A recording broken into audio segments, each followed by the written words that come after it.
கொண்டு உருவத்தை படைத்த ஒரு ஜீவனாகப்பட்டவர் என்னை கொல்ல முடியும் அப்படி என்று சூரபக்தன் வரத்தை வாங்கியிருக்கிறார்.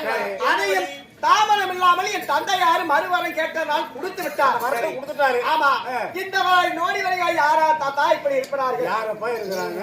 இதுக்கு என்ன செய்வது? தாங்கள் தான் ஒரு முடிவு செய்ய வேண்டும். என்னுடைய வேலை என்ன? வரக்கூடிய பத்தலுக்கு வரத்து கொடுப்பதான் என்னுடைய வேலையாகும். சரி, ஒரு உயிரை எடுப்பது என்னுடைய வேலையே கிடையாது. சரி, எனக்கு ஒரு ஆலோசனை தெரியாது. அதை பிரகாரமாக செய்யலாமா? நிச்சயமாக நல்ல ஒரு வழி என்றால் சொல்லு. தேவர்கள் அது போலவே கத்துக்கொண்டு இருக்கிறோம். இப்பொழுது சிவபெருமன் தாங்கள் என் தாயாவது என் பாட்டியாக ஆதிசக்தி எல்லோரும் சேர்ந்து ஒரு ஏகத்தை ஏற்பாடு செய்வோம். அந்த ஏகத்திலே ஒரு குழந்தையை பிறக்க செய்வோம்.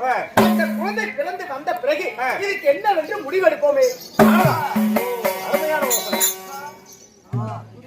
சிவன் சக்தி இருவரும் ஒன்றாக சேர்ந்து தேவர்கள் ஒன்றாக சேர்ந்து ஒரு உருவத்தை படைக்க வேண்டும்.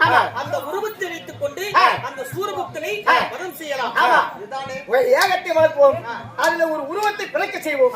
அதை வைத்து அது எந்த முறையில் அந்த குழந்தைகளான வருகிறது அதை வைத்து ஒரு முடிவு செய்வோமே. அப்படி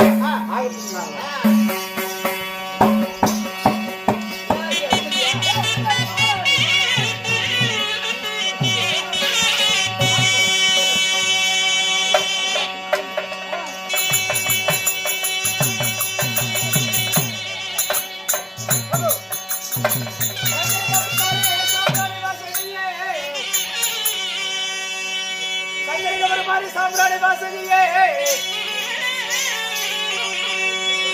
ஐயா சமயபுரம் சாயத்தா கண்ணபுரம்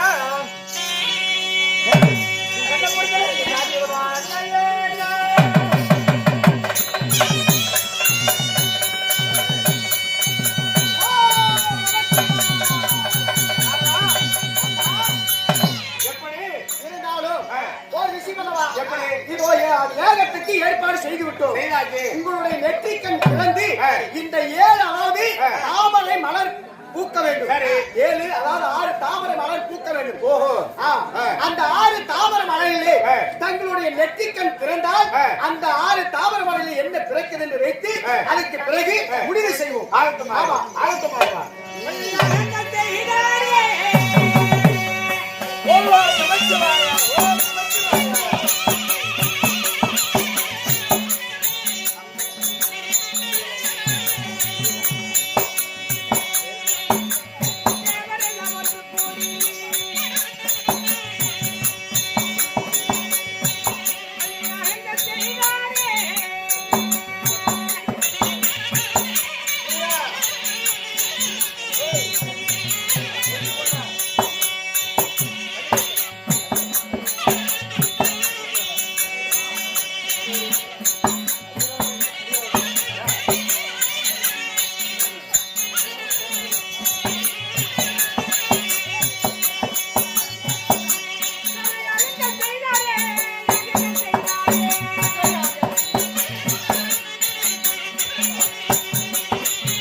இந்த உலகத்திலே நான் காண்பது கனவா நினைவா என்று எனக்கே புரியவில்லை. இந்திரா என்னை ஒரு கிள்ளு கிள்ளு நினைவுதான் நிஜமாவே நான் நினைத்ததை விட இது அதிகமாக என்ன அழகு என்ன அழகு என்ன ஒய்யாரம் பார்த்துக் கொண்டே இருக்கலாம் என்று 1 2 3 4 5 6 இந்த 6 தாமரைகள் 6 குழந்தைகளே தங்க புஷ்பம் போல் காட்சி அளிக்கிறார்கள்.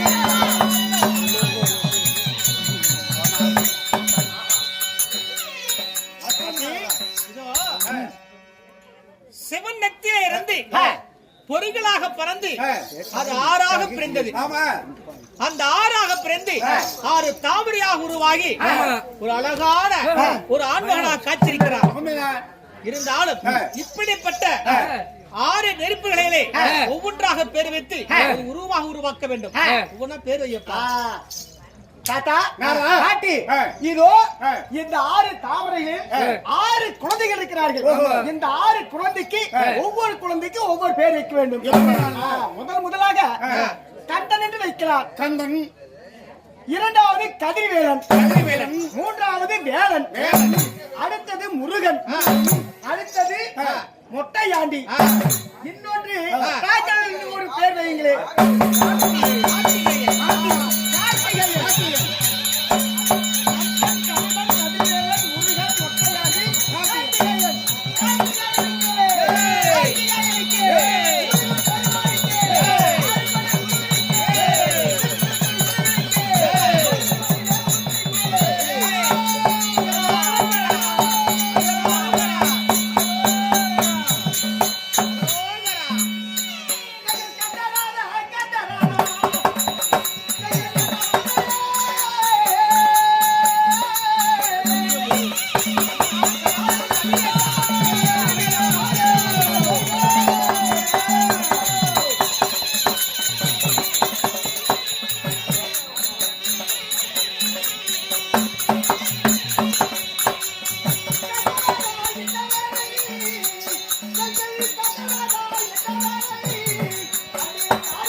இந்த சக்தியாக நான் இந்த 6 தீர்ப்புகளை ஒன்றாக வைத்து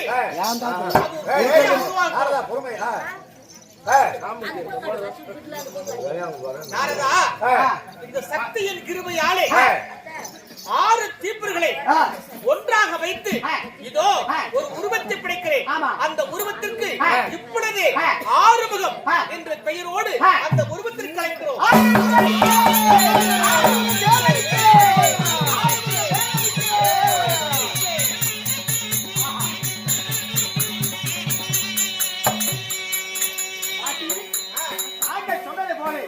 சிவனுடைய நெற்றிக்கண்ணிலே தாமரை புஷ்பமான மாறுது.